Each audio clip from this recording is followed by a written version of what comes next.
ఇక్కడ ఒకలాగా తలస్తున్నాం, బయటికి పోని ఇంకోలాగా తలస్తున్నాం. ఏదమ్మా? షోస్. ప్రేమ ఏం చేస్తుంది? ఏది అవసరమో అదే మనకి అది తెలుపుతూ ఉంటుంది. ఏంటమ్మా? అది తెలుపుతుంది. చూపించడం కాదమ్మా, తెలుపుతుంది. Makes us to understand. ప్రేమ ఏం చేస్తామా? అండర్స్టాండ్ చేస్తుంది మనల్ని. మనం దాని గురించి తెలుపుతుంది. ఏం తెలుపుతుందమ్మా? ఇది తెలుపు కాదు, ఇది నీకు అవసరమా, ఇది అవసరం లేదా. ఆ జ్ఞానం కావాలి. విచక్షణ జ్ఞానం ఉంటుంది దాన్ని. That is the light. అది లేక మన జీవితంలో మనము ఇంకా మన జీవితంలో ఆ భ్రష్టత్వాన్ని మనం పోతున్నాము. లైట్ అండ్ లవ్ గురించి మాట్లాడుతున్నాం. ఏంటమ్మా? వెలుగు, తర్వాత ప్రేమ. వెలుగు ప్రేమ. మనకు కావాల్సింది ఏంటమ్మా? ఈ స్థిరమైన బుద్ధిగా. స్థిరమైన బుద్ధి ద్వారా ఈ కార్యం జరిగిపోతూ ఉంటుంది. అండ్ లవ్ అండ్ లైట్ ఏం చేస్తామా? ఫిల్ చేస్తుంది. ఏం చేస్తామా? నింపేస్తుంది.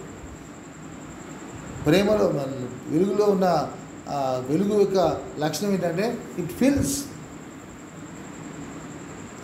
అది నింపే గుణం దాని పని అది. వెలుగు నింపుతుంది. గమనించి, వెలుగు అది సమస్తాన్ని ఇక్కడ ఆక్యుపై చేసేస్తుంది. ఏది? స్థిర బుద్ధి. ఈరోజు మన జీవితంలో స్థిర బుద్ధి అది ఎట్లుండాలి?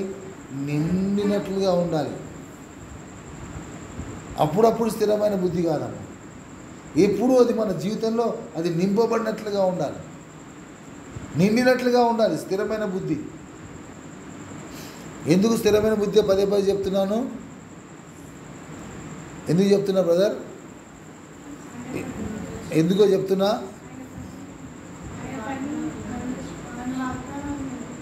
ఆయన వాగ్దానాలు నెరవేరాలనే ఉద్దేశంతో, ఆయన వాగ్దానాలు క్రీస్తునందు అవును అన్నట్టుగా ఉండాలనే ఉద్దేశంతో, ఆ వాగ్దానాలు ఆయనే నెరవేర్చాలంటే మోషే వంటి స్థిరత్వమైన స్థిర బుద్ధి మనం కలిగి ఉన్నప్పుడు అప్పుడు ఆయన కార్యాలు ఆయన జరిగించుకుంటూ పోతాడు.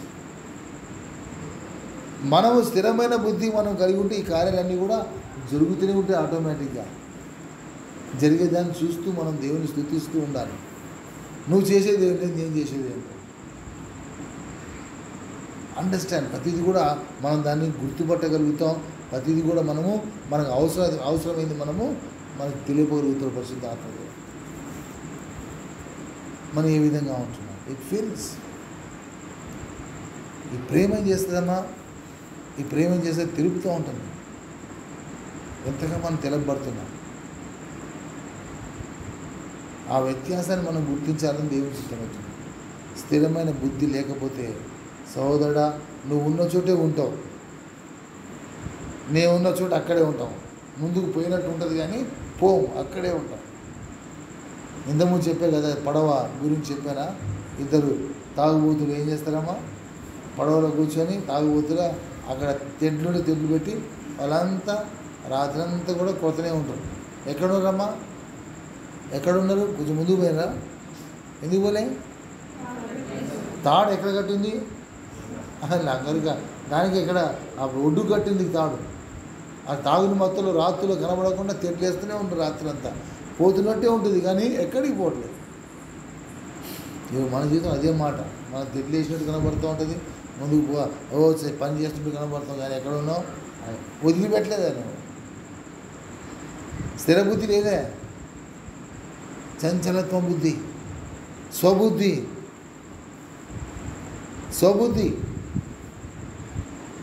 బుద్ధి జ్ఞానంలో సర్వసంపదలు ఆయన ఎందే గుప్తములై ఉన్నవి. దేవుని వాక్యం సెలవిస్తాడు.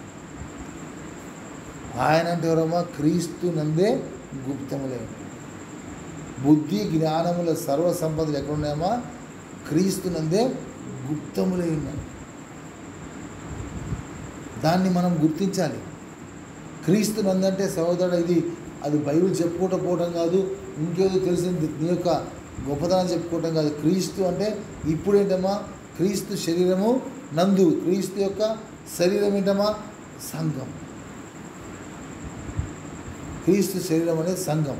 ఈ సంఘంలో గుప్తములైన ఎక్కడున్నాయి? బుద్ధి జ్ఞానాలు ఇక్కడున్నాయి. ఇంకెక్కడో నీకు వస్తే ఉండొచ్చు, కానీ అది ఎక్కడ నడిపిస్తుంది? నీ స్వనాశనం నడుపుతుంది, స్వనాశనం నడుపుతుందమ్మా. కాబట్టి చాలా జాగ్రత్తగా ఉండాలి. ముఖ్యంగా ఈ బుద్ధి విషయంలో, జ్ఞాన విషయంలో, కామెంట్స్ విషయంలో చాలా నోరు మనం పారేసుకోకూడదమ్మా. మన ఇష్టం వచ్చిందని చెప్పి మనం నోరు చేసుకుంటే దేవుడు ఆ నోటి మీద కొడతాడమ్మా. భయంకరంగా ఉంటుంది ముందు జీవితం. ఇప్పుడు బాగానే ఉండొచ్చేమో, ఇక్కడ బాగుండొచ్చేమో నాకు తెలియదు, కానీ సహోదరు ఎటువంటి పనిష్మెంట్ ఉంటుందో నాకు తెలుసు. ఆ పనిష్మెంట్ మనకు ఉండకూడదనే దేవుడు మనల్ని కాపాడుతూ ఉంచుతుంది. ఎక్కడ ఉంచాడమ్మా? కాపాడుతుంది. ఎక్కడ ఉంచాడమ్మా? ఇంకా మెల్కీసెదెకు క్రమంలో ఉంచాడు. మెల్కీసెదెకు క్రమంలోనే దేవుడు మనల్ని ఆయన కార్యం జరిగించుకోగలుగుతాడమ్మా. మెల్కీసెదెకు క్రమమే లేకపోతే, మెల్కీసెదెకు క్రమం లేకపోతే సోదరుడా, వెలుగు చీకటి యొక్క డిఫరెన్స్ నీకు అర్థం కాదు, అవునా? తర్వాత ఏది మంచిదో ఏది చెడ్డదో కూడా గుర్తించలేని పరిస్థితి, నింపుకోలేని ఒక స్థితి, ఎప్పుడు ఎలితి, ఎప్పుడు కొదవే. వెలుగు, నీ వెలుగుతో కడుపు మనం నింపుకోవచ్చు, మన ఆశలు అన్నీ తీరిపోతాయమ్మ. వెలుగు నీ లోపల నింపబడి ఉంటే నీళ్ళు ఎటువంటి ఆశలు ఉండవు. అది కావాలి ఇది కావాలని ఆశ ఉంది, ఎందుకంటే already your filled with that. అవునా కదా? మీరే ఆలోచించండి. మంచి ఫుట్బాల్ ప్లేయరో లేకపోతే మంచి ఆటగాడో మంచి విజయాన్ని సంపాదించుకుంటే ఆయనకి ఎంత ఆనందం వస్తుందమ్మా? అది చెప్పండి అమ్మా. ఉండదా? నేను చెప్తే అర్థం చేసుకుంటుంది. ఆనందం ఉంటుందా ఉండదా? ఆ టైంలో ఆకలి అయితే ఆయనకి బట్టలు వేసుకోవాలనుకుంటాడా? ఒకటే ఆనందం ఏంటమ్మా? ఆనందంతో తన యొక్క కడుపు నిండిపోయింది. ఆ కడుపు నిండిపోయింది. ఈరోజు మన జీవితం అదే. క్రీస్తు యొక్క సన్నిధిలో మనం ఉంటున్నాం. This is joy. The joy is filled. ఇదేంటమ్మా? మన దేవుడు వెలుగుతో నింపి ఉంటున్నాడు. స్వస్థ బుద్ధినాలో నిండి ఉన్నది. ఇంకా నాకు ఏమొద్దు, వేరే దాని గురించి ఆలోచన రాదు మనకి.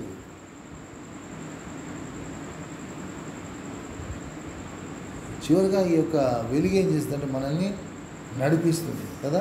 మొత్తం మనం అనుకున్నాం కదా అమ్మ, ఎక్కడ ప్రత్యేకించి మన మోషే ఏం చేసే స్థిరబుద్ధి ద్వారా ఆయన ఇశ్రాయేలు వారిని ఎక్కడ చేర్చాడు? కనాను ప్రదేశాన్ని నడిపించాడు. సో నడిపించడం ఇంపార్టెంట్. వెలుగు లేకపోతే ఎవరు నడిపించారమ్మా ఇశ్రాయేలు వారిని? 40 దినాలు, 40 సంవత్సరాలు అగ్నిస్తారు. అదే కదా లైట్ నడిపిస్తున్నాడు. గమనించి 40 ఇయర్స్ నో కరెంట్ బిల్. ఎంత హ్యాపీగా నడుచుకుని పోతున్నాడు. నడిపించటం ఈరోజు మన జీవితంలో అదే. ఏంటమ్మా? ద లైట్ మనల్ని నడిపిస్తుంది. ఏ లైటు? స్థిర బుద్ధి అనేది వెలుగుగా మారింది. స్థిర బుద్ధి అనేది ఎప్పుడైతే వెలుగుగా ఉంచుకున్నామో ఆ వెలుగు ఏం చేస్తుంది? నడిపిస్తుందమ్మా. ఆ ప్రేమ ఏం చేస్తుంది? మనల్ని బైండ్స్ నాట్ ఇక్కడ ఈ విషయం అవన్నీ ఆ 3 విషయాలు అక్కడ. ఇక్కడ ఏంటమ్మా? ప్రేమ ఏం చేస్తుంది? ముదిము వచ్చే వరకు నిన్ను ఎత్తుకుని వాడని నేనే. హీ లిఫ్ట్స్ మీ, క్యారీస్ మీ. మనల్ని ఎత్తుకొని వెళ్తాడమ్మా మనకు. ఎందుకంటే ఏంటమ్మా 40 సంవత్సరాలు చెప్పులు, బట్టలు, కాలు నొప్పులు వచ్చినా ఎందుకు రాలే? Because he lifted. ఎందుకు కాళ్ళు వాయలేదు? Because he lifted. వాళ్ళని ఎత్తుకొని నడిచాడమ్మా ఆయన. నిన్ను ఎత్తుకొని వాడు నేను అని చెప్పి ప్రభు సెలవు ఇచ్చిన మాట అది. 40 సంవత్సరాలైనా వారిని ఎత్తుకున్నాడు. ఎత్తుకొని నడిపించాడు కనుక కాళ్ళు వాయలేదు, చెప్పులు అవసరం పడలేదు. ఉన్నాయి కానీ చెప్పులు ఎప్పుడు కూడా అది ఇది కాదు. బట్టలు మాసిపోలేదు.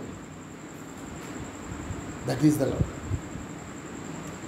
That is the love. ఎప్పుడు స్థిర బుద్ధి యొక్క రిజల్ట్స్ ఇవన్నీ. స్థిర బుద్ధి లేకపోతే ఈ రిజల్ట్స్ లేవు. స్థిర బుద్ధిని ఎంతగా మనం ప్రేమిస్తున్నాం అనేది మనకు ముఖ్యం.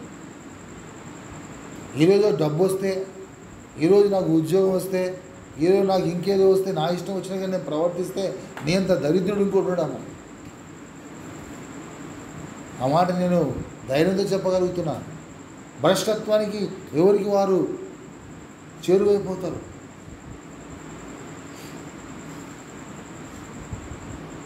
జాగ్రత్త, హెచ్చరిక పడుతున్నాం. దేవుని మనం కనపరుచుకుంటూ ఉందాం.